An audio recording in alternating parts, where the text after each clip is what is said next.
Every coin has two sides, one you see, and one that changes everything. The relationship between courage and wealth. Never take counsel of your fears. General Stonewall Jackson. It's easy to understand why courage is part of the profile of our self-made millionaires, particularly the courage to take financial risk. Overcoming life's obstacles and making it to the top income levels would clearly require brave actions at some point, as well as the ability to conquer fears. How, then, did our millionaires acquire this courage? Is it only a genetic trait inherited from ancestors and parents, as most of us think? Surprisingly, the millionaires say no. Virtually all feel that their courage was nurtured and consciously developed all throughout their careers, and in this chapter we'll learn about the various techniques that help them confront and take financial risks. The courage to take risks. What role does courage play in the process of becoming a millionaire in one generation? Almost all self-made millionaires have it because accumulating wealth required that they take risks, including financial risk. And that takes courage. One of the major characteristics of these millionaires is that they usually own and manage their own businesses. It takes courage to be self-employed. It takes courage to invest in one's own business. Most people associate high risk with these activities, and risk is the companion of fear and danger. Another part of their pattern is that, independent of the capital they have invested in their own businesses, they also own shares of publicly traded corporations. There are certain risks associated with being an equity investor. One must have some courage to invest without guarantees. It takes courage not to panic every time the stock market corrects itself. Those with little courage are too often the last to invest in an up market and the first out during a short correction. The millionaires who are senior corporate executives also have courage. If they didn't, they would never have been promoted to senior positions. They had to take some risks to succeed. What if the new product line they introduced failed to break even? Conversely, what would happen if the line broke all sales records?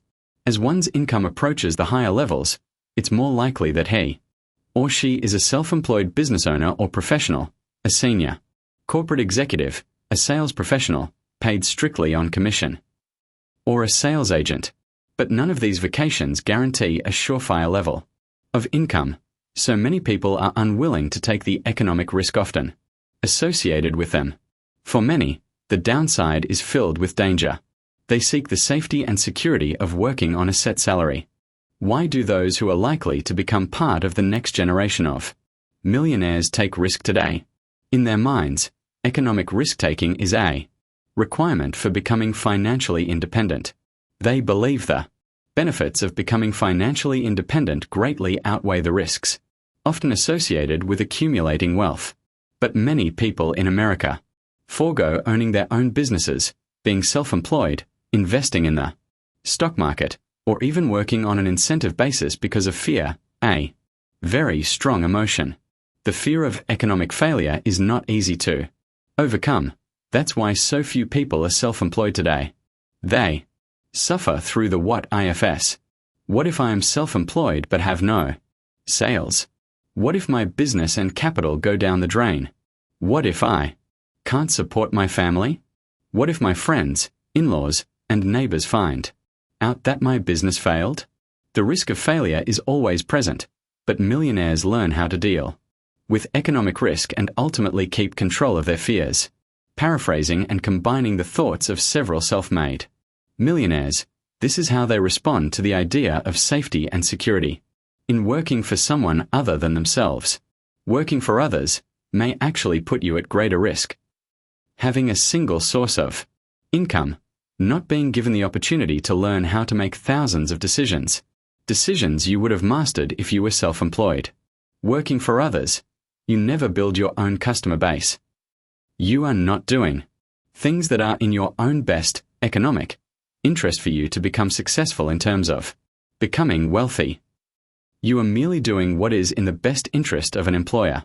Do you want to become wealthy in one generation? If so, you'll have to develop the courage to offset your fear of economic failure.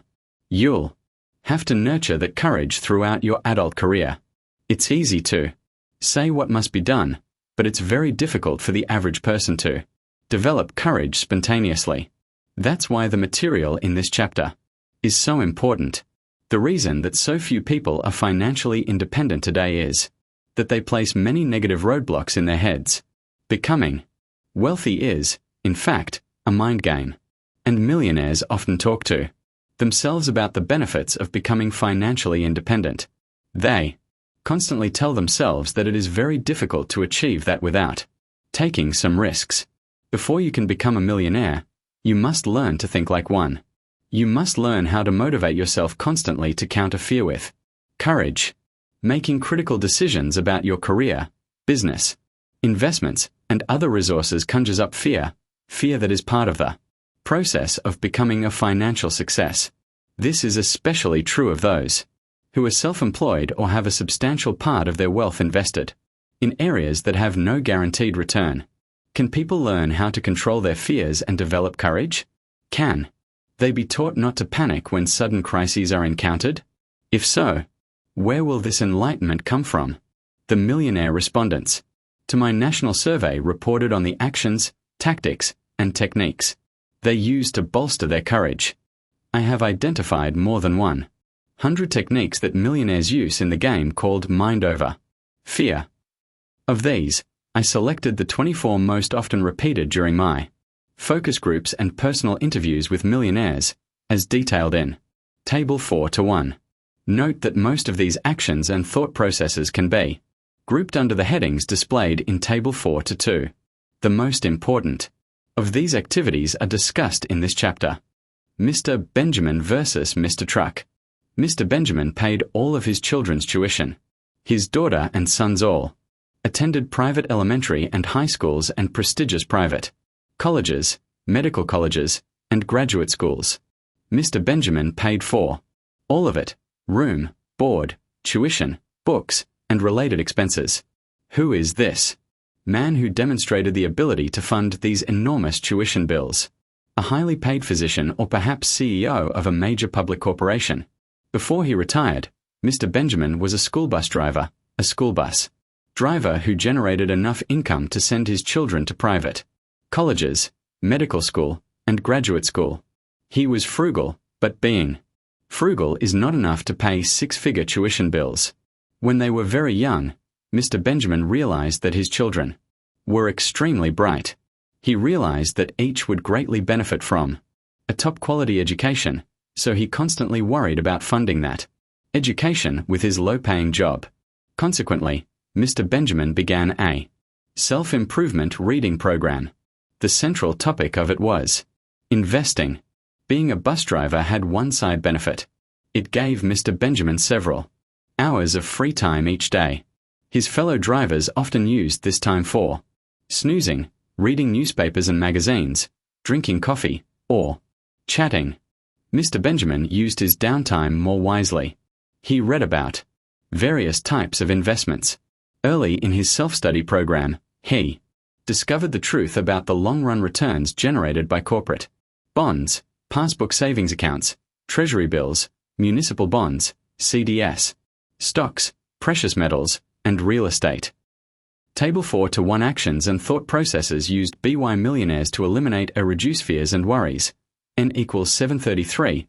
Millionaires WHO used actions or processes actions. Processes percent rank hard work 9411 believing in myself 9411 preparation 933 focusing on key issues 914 being decisive 895 planning 876 being well organized to deal with big issues 837 taking immediate action to solve problems 88 countering negative thoughts with positive ones 729 outworking, outthinking, out-toughing the competition 71. 10 Visualizing success 6811 Never allowing fears to control my mind 6612 Defeating fear by attacking it 65 131 Sharing concerns with spouse 65 131 Counting my blessings 6415 Exercising regularly 6016 Seeking advice from outstanding people 5917 Consulting skilled advisors, CPA. Attorney Never dwelling on past mistakes Sharing concerns with a trusted friend Using mental toughness developed in sports Reading about people who had courage Having strong religious faith Praying 56, 18, 55, 19, 50, 201, 50, 201, 40, 22, 37, 23, 32, 24, 1 tied for this position. Table 4-2. Actions and thought processes used by millionaires to eliminate or reduce. Fears and worries grouped by domains. Elbow grease. Hard wernonk. Planning. Planning. Being well organized to deal with big issues. Preparation. Focusing on key issues. Decisiveness. Being decisive. Taking immediate action to solve problems. Outworking. Outthinking. Outtoughing the competition. The power of positive thinking. Visualizing success. Defeating fear by attacking it. Countering negative thoughts with positive ones. Reading about people who had courage. Mind control. Never dwelling on past mistakes. Never allowing fears to control my mind. Mentoree. Seeking advice from outstanding people. Consulting skilled advisors, CPA or attorney. Sharing concerns with a trusted friend. Sharing concerns with spouse. Athlete's heart. Exercising regularly. Using mental toughness developed in sports. Religion. Praying. Having strong religious faith. Counting my blessings. Mr. Benjamin concluded that after adjusting for inflation and taxes, only stocks paid a real return on one's investment dollars. But his mother had always told him never to invest in the stock market. She was around during the stock market crash in 1929, but the 1929 downturn was included in Mr. Benjamin's calculations, and he knew that in spite of the crash, in the long run stocks outperformed all other investment alternatives. Mr. Benjamin eventually became a serious investor in the stock market. Every extra dollar he and his wife could muster was earmarked for stocks, but not just any stocks. Mr. Benjamin spent much of his free time studying specific corporations and their stock offerings. Over the years, he became an expert in his chosen avocation. The result of Mr. Benjamin's self-improvement reading and investing program was that when he recently retired, the former bus driver had a net worth in excess of $3 million. Remember, that is $3 million after sending his children to the finest, most expensive schools in America. What is the point? Mr. Benjamin became financially independent because he had courage. It takes courage to invest in the stock market. The market guarantees nothing. It goes up and it goes down. Often, people get in the market late and get out early and they lose a lot of money. Mr. Benjamin was always a long-term investor. He never let fear outweigh the knowledge he obtained from his reading program. When Mr. Benjamin bought a stock, he rarely sold it within 10 years of his initial investment. In good times and bad times, he held on to his picks. He frequently had some fears and concerns, but dealing with fear in a positive manner is a foundation stone of becoming wealthy in America. It takes courage to invest in public corporations as well as in one's own business enterprise, but often it takes even more courage to hold on to one's investments when the public mood is full of fear and panic. Without courage, Mr. Benjamin's children would not be doctors today. Contrast Mr. Benjamin's profile in courage with a fellow I refer to as Mr. Truck. Mr. Truck was working for UPS the day after the stock market recently corrected. His route was the financial district of a large city. Dr. Stanley, Mr. Truck, what effect has the sudden drop in the stock market had upon your own investing habits? Mr. Truck, none. Dr. Stanley, aren't you concerned that the market will drop even further? Mr. Truck, no. I don't own any stock. If I did, I could never sleep at night.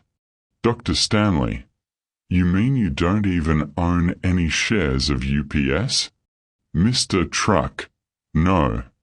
I don't want to worry. I was dumbfounded by Mr. Truck's response. At the time, UPS was one of the most profitable private billion-dollar business in this country, and he can purchase shares in the company because he is an employee. Over the past 20 years, the stock has significantly outpaced the Dow. Could it be that Mr. Truck's fear of stocks has clouded his reasoning? Could it be that Mr. Benjamin sleeps more soundly than Mr. Truck because he has found a way to fund his children's tuition and become financially independent? It seems very likely that Mr. Truck is fooling himself into thinking he can become financially independent without taking some investment risk. There is hope for Mr. Truck only if he educates himself as Mr. Benjamin did. Mr. Benjamin's courage overwhelmed his fears of risking his investment dollars. His courage to do so is a direct product of educating himself and taking control of his own financial destiny. Why so few? Webster's defines courage as mental or moral strength to venture, persevere, and withstand danger, fear, or difficulty. For most people, even the idea of being a self-employed business owner conjures up considerable fear because they perceive the situation as being dangerous. The danger of being a self-employed business owner is the financial risk associated with such a venture. One of the reasons that only a small percentage of Americans are millionaires is that only 18% of households are headed by a self-employed business owner or professional. Why are there so few business owners in America, the center of the free enterprise economy? I have asked hundreds of intelligent, well-educated, hard-working middle management employees, why don't you go out on your own and start a business? Why don't you seek work where you are paid according to your productivity? Most of the respondents admit to asking themselves the same question. Why do they remain salaried employees? A major reason has to do with their definition of courage, meaning the absence of fear. Most believe they lack courage because they must perceive no fear, sense no danger from taking the substantial financial risk associated with being self-employed. They are wrong. I have never found one successful self-employed business owner who is completely without fear. How do a successful, self-employed business owner define courage?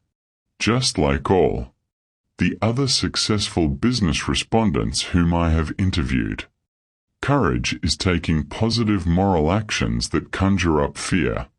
So the true meaning of entrepreneurial material is that in spite of fear, there is the courage to go it alone. Successful entrepreneurs deal with and overcome their fears. Another misconception about courage is that, like wealth, it's usually inherited. Both assumptions are incorrect. I have found that courage may reveal itself early in a career, but many respondents have told me they were able to develop, nurture, and enhance their courage when they were in their 40s and even 50s. I have spent a considerable amount of time profiling people who have demonstrated courage, and this knowledge is very useful when I play the role of guidance counselor. People often consult me when they are contemplating the change from being an employee to being self-employed. Employed. I give them a book to read. I've probably given away several cases of the same book to those who aspire to be self-employed. Of all the courageous people I have studied, one stands out from the rest. He was Eric Hartmann, the World War II fighter pilot and holder of the world record of 352 air victories. I tell my advisors to read this book because they all seem to think that people who are courageous are without fear, but Hartmann's book presents a more realistic understanding of courage, as in the following paragraph. I was afraid of the big unknown factors. Clouds and sun were hate and love. Raymond F. Tolliver and Trevor J. Constable, The Blonde Knight of Germany, Blue Ridge. Summit, PA, Tab Books, Inc., 1970, p. 175. Yes, even the Ace of Aces was afraid, but he acted courageously. Nevertheless, fear and courage are related. Courage does not exist in the absence of fear of some danger. If more people understood this fact, there would be more courageous business owners and, ultimately, more millionaires. Where is the real risk? Countless numbers of my MBA students once thought that they avoided taking much risk. Many never even considered being self-employed. Business owners, it was just too risky. Accepting positions with major corporations was the way to all but eliminate the risk of being unemployed someday. And why spend countless hours studying investment opportunities? The company will always take care of its middle-level executives. For many of my former students, their creed was simply to earn, spend, and let the company take care of them for life. That was the ideal, low-risk method. But they misjudged the odds. And at one time or another most have had their middle-level positions eliminated.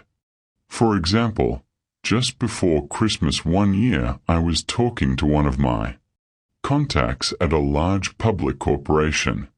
He was quite candid about the corporation's internal changes and said, "We plan to eliminate 1,400 middle manager positions right after the first of the year." Later, I kept seeing the 1,400 unlucky families in my mind, all celebrating the holidays. Happy New Year. Little did any of them know what was in store for at least one of their main breadwinners.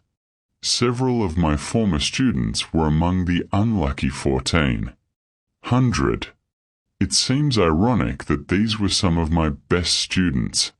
Others who barely made it through the program were not offered positions with top corporations, and so many of these marginal students eventually became self-employed business owners. They thought of themselves as economic risk-takers, but were they? Perhaps my students among the 1,400 actually took more risk. Most had a single source of income and a single career track. My more marginal students have the millionaire's mind. They confronted their fears and took risks. They bolstered their decision to become self-employed business owners by constantly reminding themselves of one simple reality. Ultimately, the big risk with the long odds, the real vulnerability, is allowing others to control one's career. Why did 1,400 bright, well-educated, hard-working managers abruptly lose their single source of income overnight? Because a few senior executives thought it was a good idea.